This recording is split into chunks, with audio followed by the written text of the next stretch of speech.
I mean, basically the willow is normally cut from leaf drop, which is about Christmas, January on. This is all from Somerset, this willow. I've got it. Well, I went over to my daughter, so I brought some back with me, but they've cut a bit later, this one. Luckily it's still green enough to work, otherwise I'd have to soak it. When we do them in the summer, you soak basically a day a foot. So a 7 foot willow you soak 7 days. And the ribs are 7. The twist I'm doing here is only 5 feet. And I'm using a bit thinner one just to start this one. It's a mould I don't normally use, and there's more ribs in this one, and it's wearing my fingers out because it's so tight to get in there.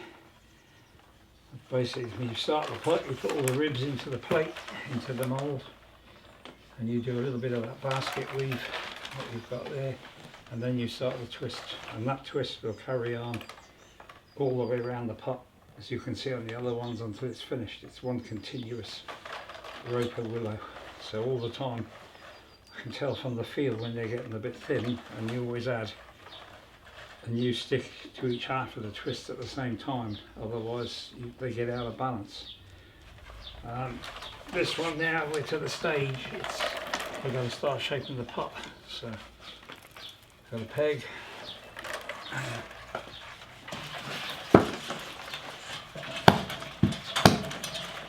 wedge there, and then it's simply bring the ribs over roughly to shape. Bring up the string and lash them in place. They're not perfectly right there, but just gives the shape of the pot.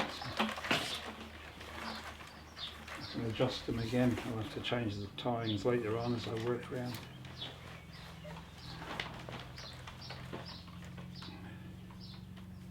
In fact, my plan with these is we're going for a show. I'm not going to probably complete these, I'll leave them partially made. I've got a neck over there that's been just done that one and leaving it just with the neck on the plate. Just gives an idea to people of how they are actually made.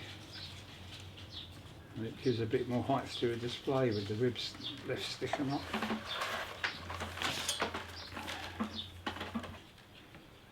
Usage really, I suppose until the 50s and 60s they were still being used in a small way. Basically when these pots were made, I don't know when they started making them, back in the depths of time I would think, ever since man started playing with willow, he started making basket pots, traps, you name it, as he invented things. The old fishermen that used these was probably still using this, well I know a lot of them were still in sailing boats at the time, so there wasn't even a motor. When it developed that motors were fitted on boats, then the next step they put the old back axle of a car connected to a motor, and that drove a winch standing up towards the bow of the boat, and then instead of having to pull the ropes by hand to haul the pots off the bottom in deep water, they were able to bring them up with the winch, and that was probably the end of the willow pot, because the winch suddenly gave more strength, it gave more power, and that was all good. But when these pots were hooked in the bottom, which is often the case, and as time passed the winches they came to the hydraulic winch, suddenly a winch was lifting 1.5 ton, 2-3 ton pull on the winch. If a pot was hooked, it didn't come up, it just tore to pieces. Whereas with the modern pots made in either plastic or steel and netting, combinations of that, they had the strength to be winched, to be handled, and that way it worked. But otherwise they found they were literally tearing their pots to pieces within weeks really, or months. or even days, and so the willow pup pretty quickly died a death, really. Right, so really the next stage on doing the pot is, once you've made the shape like that, you've got to start putting in extra ribs, because as it gets bigger, obviously, if they just kept getting further apart, the crabs would come straight out through the holes. So you make a gap in the twist.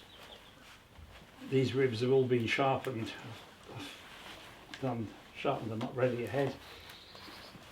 And it's always one rib in, one twist of wood, and then I'll just put them out the way for now. Fold them in the back there. Move it all around a little bit. And another twist. Pull that one in. I can feel it getting thin in my hand, so I've been using up these shorter, smaller bits at first, because they're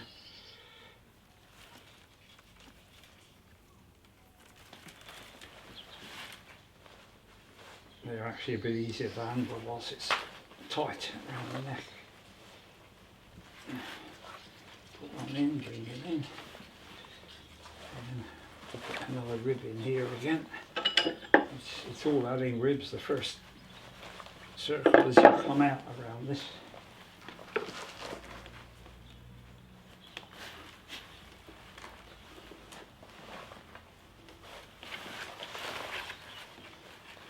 A couple more twists in.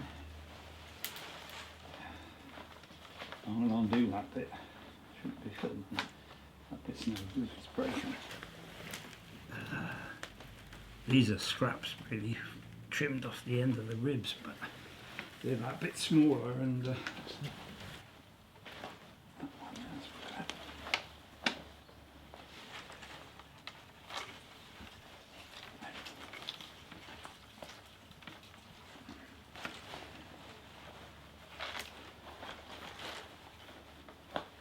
the worst with this, it's blooming hard on the hands.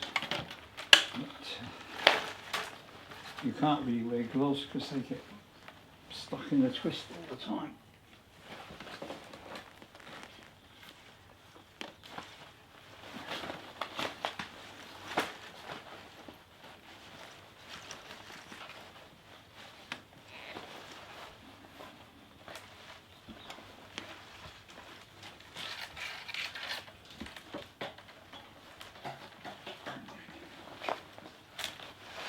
All the time, basically, you're looking ahead and thinking of the shape. I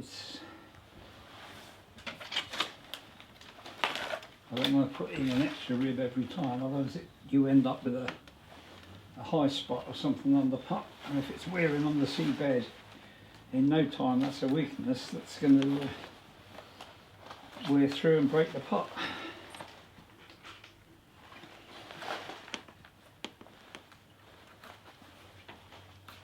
Also, if you're making them for people to look at, you've got to try and make them look nice. When they're on the bottom of the sea, it don't matter what they look like, the crabs don't seem to worry.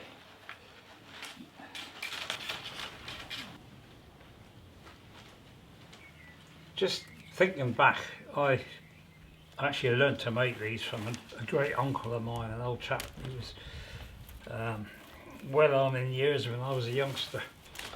And one day, I had a little boat at the time, and we were going out fishing, the two of us, and we had a few of these willow pots out. And in fact, the weather had been bad for probably the last 10-14 days, so it'd been like a summer storm. We hadn't been able to get out, it'd been rough. So we went out, and we're rowing out to the bigger boat in the little dinghy, and the old chap's looking over the side of the boat, and he was always a bit of a comedian, a bit of a character really. And after a bit I said to him, "What are you looking for?" And he said, "Arthur lost his watch last time we were out, and he's all looking for it." So I thought, you're not going to see it on the seabed like that. So anyway, we got to the boat and we were out there fishing, and every now and then he's looking over the side and acting a bit silly with it, but anyway, I kept saying, you're not going to find the watch.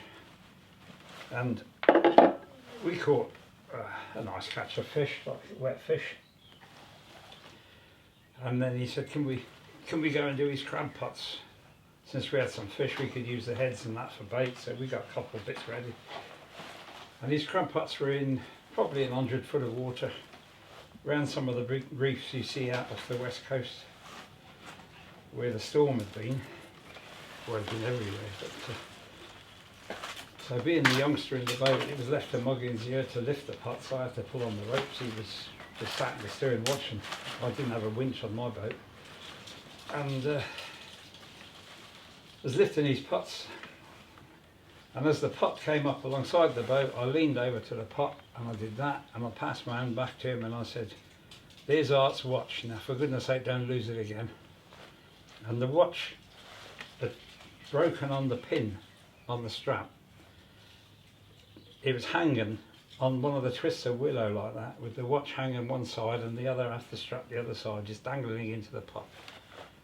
It must have popped off his wrist as he threw the pot out the last time, and amazingly dropped 100 feet of water. I stayed there in all the storms and the swells for the last fortnight, and we had the watch back. And when I came ashore, as we came ashore, then he didn't stop to help me with anything. He could see his mate's car at the top of the beach and he was going running up the pier like a 2-year-old shouting, I found it, Art, I found the watch. And amazingly they took it to the watch repairer then, and it was within 2 or 3 days it was back in working order. And I've told it to people before and I'm sure they don't believe me, but it did actually happen. It was quite amazing, that.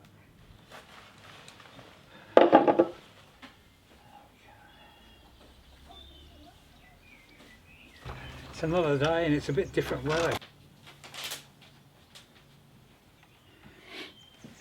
Well, we've worked around the twist. I've kept going round and round and round. As you can see, I've practically got as far for the bottom. I don't need the peg in anymore. In fact, I don't need that in anymore. It doesn't normally come off like that, but this one has. Just a few thoughts. Earlier on I mentioned how these pots now aren't used commercially, and some of the reasons why. Just thinking it through, another reason really is when these pots were used, it was often a family boat, as it were. Two brothers or father and son would work a boat together, and at that time still under sail, so no motors for help, so it was either row or use the wind and sail to get places. And in the same way they only used a few pots. Pots were normally put in what they call a truce, a string of pots. There was probably about 7 in a string, 6 or 7, and lifting that in deep water, often 1 or 2 pots would be coming off the bottom, one after the other, and it's more than one man could pull, so partly that's why there was always 2 in a boat.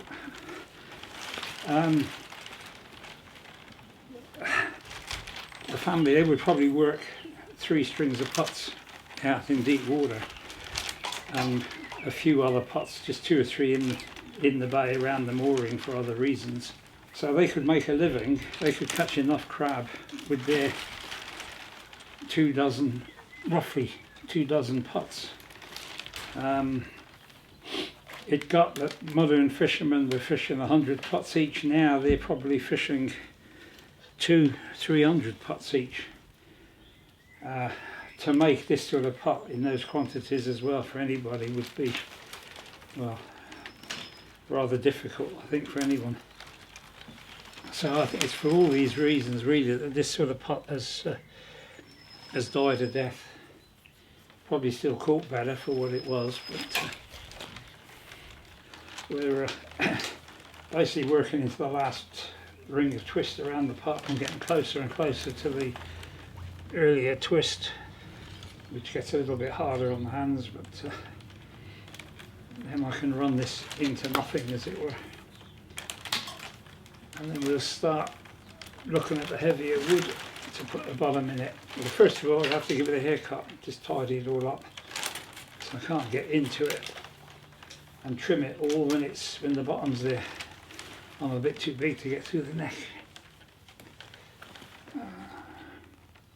Just sighting in to take the line of the twists across the pot. You've got to try and imagine the distance where the bottom will end up to where the neck is to get an idea how deep your pot is.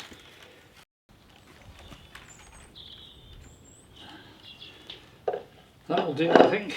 Let's come round to there.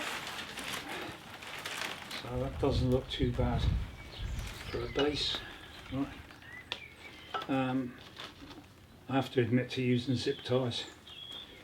One time it was all wire, old wire, often copper wire if you could pinch the old telephone cables from the linesman. But, the zip tie is so useful nowadays.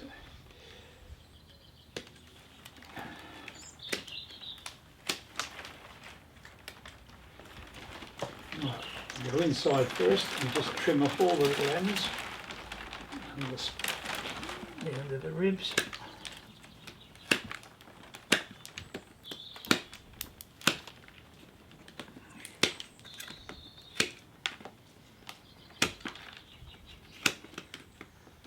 Easiest way is just to keep going round, follow the rope around.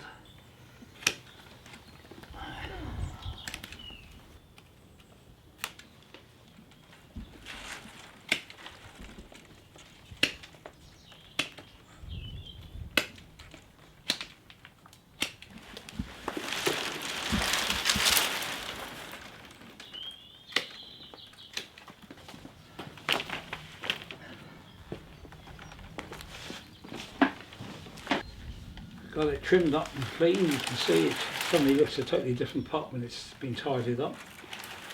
Next stage is to put a bottom in it, and the way I've always been taught was I've got some much thicker willow, just making sure it's fairly straight.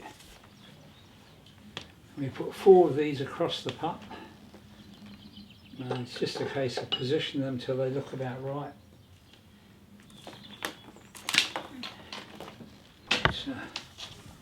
Another one roughly there. I'll reposition these all in a minute, but they're all cut long, and there's a reason for that.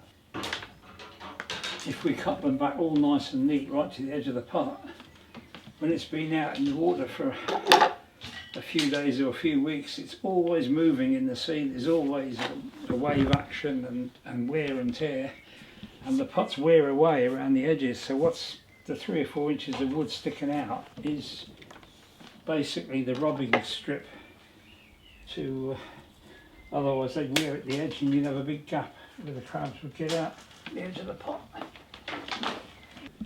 Right, we've got the ribs in, tied them in place, whether they be tied with wire or cord or whatever, but I've tied them down quick. And then it's literally, you take a couple of ribs initially from that side, pass them in under there, take a couple the other way.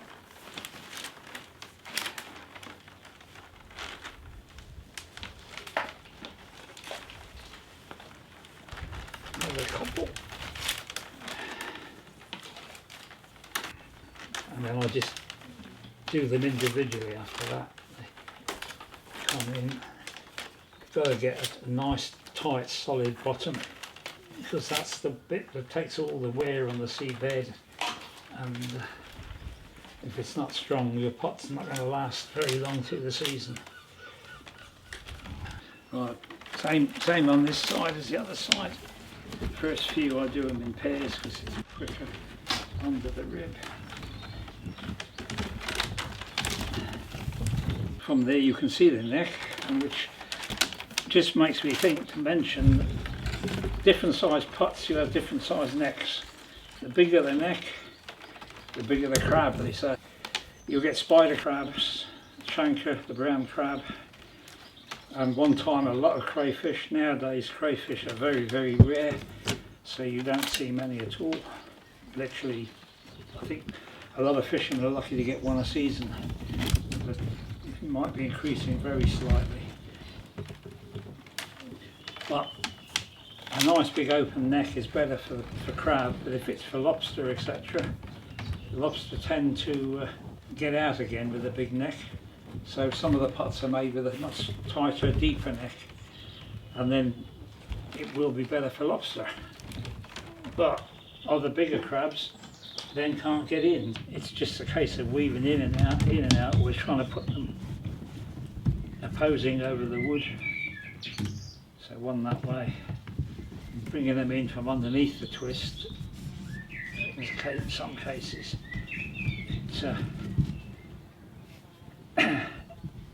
it tightens the body and holds the whole pot together.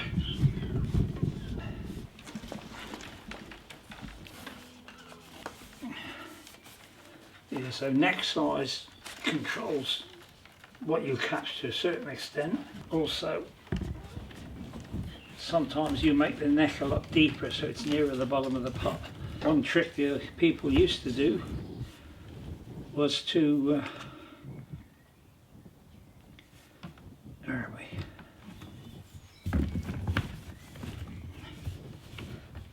They would literally take the back off a spider crab and hang it in the pot where you get one of the V's in the rib. When it's the other way up, obviously they would hook the back leg of the crab there. That would be enough to hold the body in place. They would do that at the start of their day when they were going out fishing. Leave the pot in the bay somewhere by some rocks, and when they come back in the evening, all going well, they would find the pot full of rockfish, or wrasse as a lot of people know them. That's provided them with a fair bit of bait for their start of their day the following day. When these sorts of pots were on the go, freezers and fridges weren't really existing then.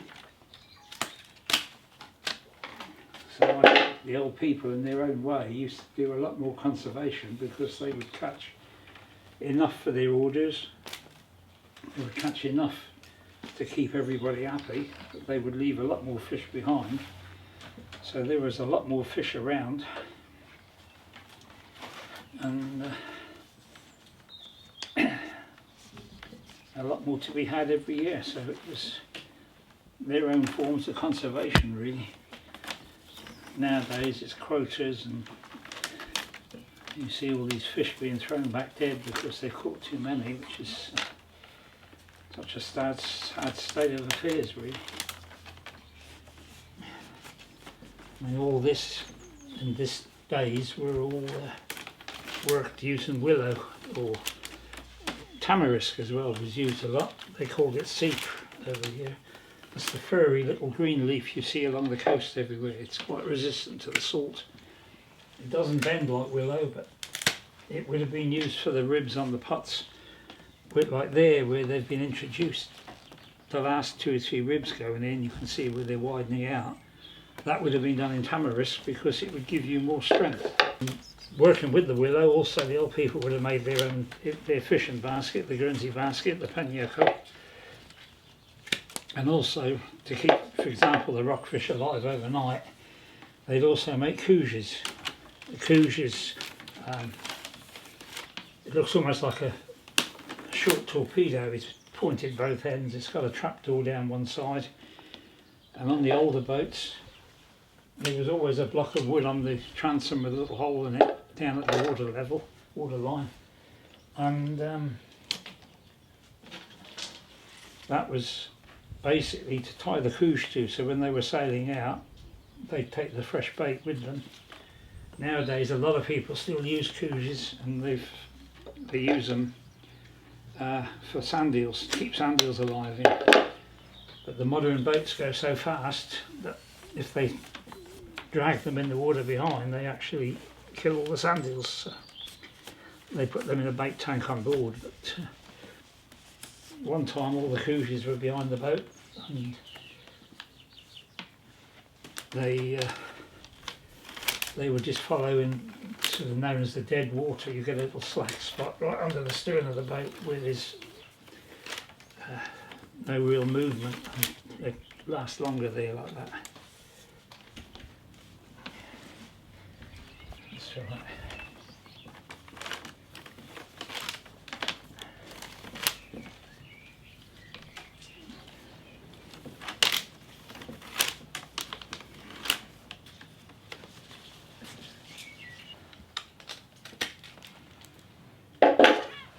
I'm going to turn it round again. It's just always tend to work from both sides and keep something in balance as you do it.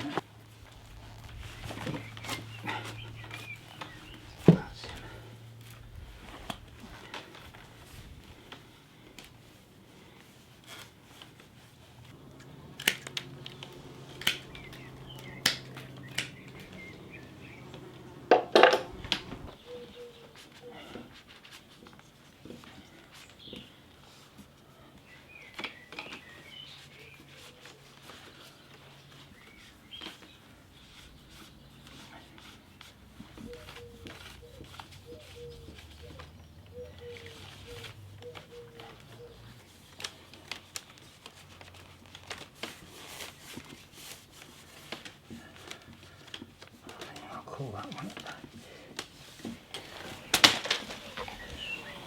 There's another one. In use, you tie 3 or 4 stones in, probably 1, 2, 3, so they're balancing the part, or even perhaps 4.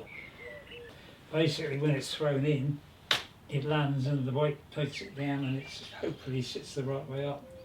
If you had all the stones to one side, it could end up on the bottom like that, or upside down, and then the cat can't get in anyway. So it's just a case of balancing it. And bait-wise, they would either use pieces of fish, or limpet was also very popular at one time. Very good for shanker and for the crayfish. And the limpets will all be punched, threaded onto a piece of wire. The wire is passed up, it will come out somewhere like that, and you just hook the wire tight round, and the limpet will be left hanging in the just behind the neck of the pot, so the crab has to go in to go round the back to get to it.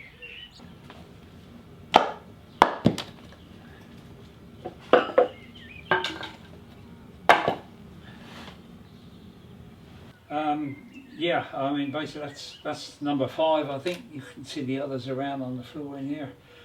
This, I don't normally make as many pots as this. I normally just do them at the Natural Trust night at the Viaer Marchi. But this was an order that's come up from Guernsey Clematis for their stand at Chelsea Flower Show. So hopefully we're going to leave 1 or 2 of them half made so the clematis can climb up and put on a really good display and help Raymond Anderson sell these plants and make another gold medal for him at the show if it all goes well, hopefully.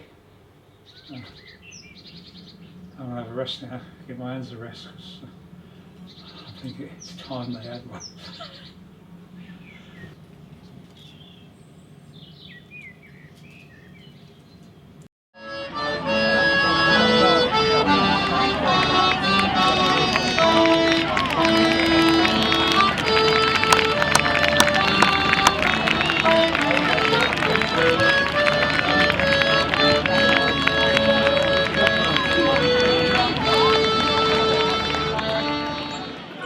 Have you been coming to the Viaer Marchi since it began? I've missed, I think the first 2 years I wasn't involved, so I've been about 48 years now coming.